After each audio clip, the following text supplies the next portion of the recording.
bien dans son job pour parler de santé mentale, de mal-être au travail, qui est un sujet qui touche des milliers, des centaines de milliers, pour ne pas dire des millions de collaborateurs. Et on en parle avec vous, Jean-Christophe Villette. Ravi de vous accueillir. Vous De êtes même, Arnaud. un habitué de l'émission Smart Job, dans ces nouveaux studios d'ailleurs. C'est la première fois que vous venez dans les nouveaux studios. Première fois, ils sont très beaux. Et bien, on est très heureux de vous y accueillir. Cabinet Équilibre, vice-président de la FIRSP. On y reviendra avec vous. Et un baromètre qui est sorti hier, Qui est sorti il y a 3 semaines, tout frais. tout frais. Tout frais, des données toutes fraîches. Sorti il y a 3 semaines, justement sur ces causes du mal-être. Quelques éléments quand même visuels pour y voir plus clair. Près de 8 salariés sur 10 en fatigue professionnelle, vous allez le découvrir. Un salarié sur 2 ressent un mal-être au travail. Un salarié sur 4 a été victime de violence, qui est un autre sujet. Et un salarié sur 2 dit devoir masquer ses émotions. D'abord, commençons par les 8 salariés sur 10 là, qui nous parlent de fatigue professionnelle. Ça, vous l'avez mesuré en interrogeant. Comment vous y êtes pris comment vous avez fonctionné méthodologiquement? Alors, on a fonctionné. Peut-être déjà sur le point de repère temporel. On a interrogé les salariés sur les 6 derniers mois. C'est-à-dire, Arnaud, tous les chiffres que vous venez de communiquer à l'antenne sont des chiffres qui couvrent la période des 6 derniers mois. Donc, on est sur des chiffres tout frais sur les 6 derniers mois. Récents.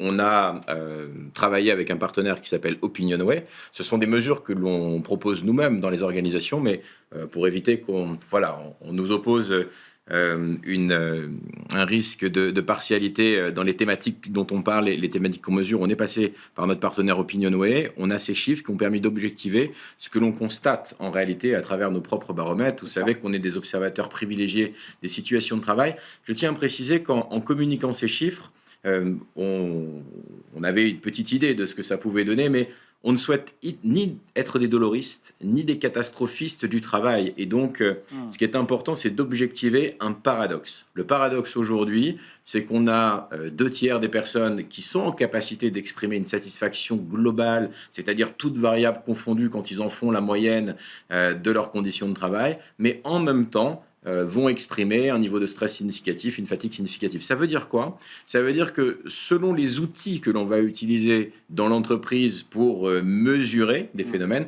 on ne va pas obtenir les mêmes résultats. Et on peut donc se convaincre que globalement, tout va bien dans son entreprise. Or, à côté, on peut avoir 2 tiers de ses salariés associés à des niveaux de stress significatifs. Qui masquerait finalement une autre réalité que vous révélez à travers cette photographie. Exactement. Sans catastrophisme, vous êtes un spécialiste d'équilibre de la santé psychologique au travail. Vous parlez de fatigue chronique, de surcharge mentale et de violence banalisée, puisqu'un salarié sur 4, c'est pas rien, parle de violence.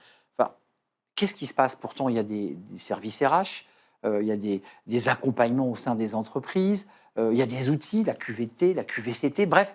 Qu'est-ce qui se passe? Comment vous l'expliquez? On est dans la continuité de ce on s'était déjà rencontré, on avait identifié après la crise sanitaire, et un certain nombre de confrères ont pu le faire aussi. On a identifié qu'après la crise sanitaire, s'est installée une crise du sens et une crise du lien social beaucoup plus aiguë.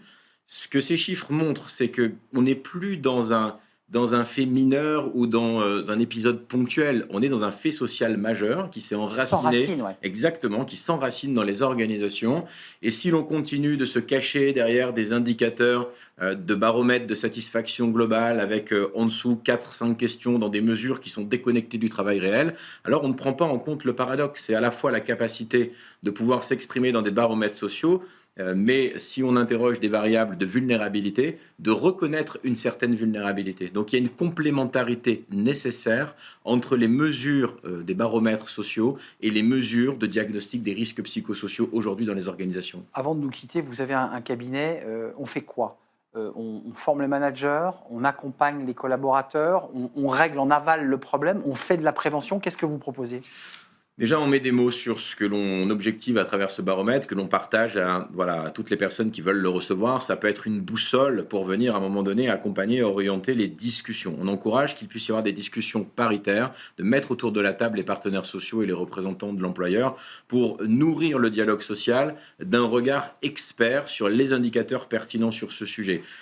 Une des premières étapes, c'est de faire le bilan, Arnaud. C'est de faire le bilan. Les organisations ne sont pas sans action. En revanche, elles sont sans action efficace au regard des enjeux. Donc faire un premier bilan des actions qui ont été mises en œuvre, évaluer la fiabilité ou la vulnérabilité du système de prévention et se mettre autour de la table pour faire en sorte que le dialogue social puisse être un des leviers qui va permettre de trouver des solutions intelligentes. Tout ne se règle pas par la conformité et par la loi, des solutions intelligentes avec les acteurs en fonction des spécificités des entreprises. C'est exactement la même chose avec la chaleur.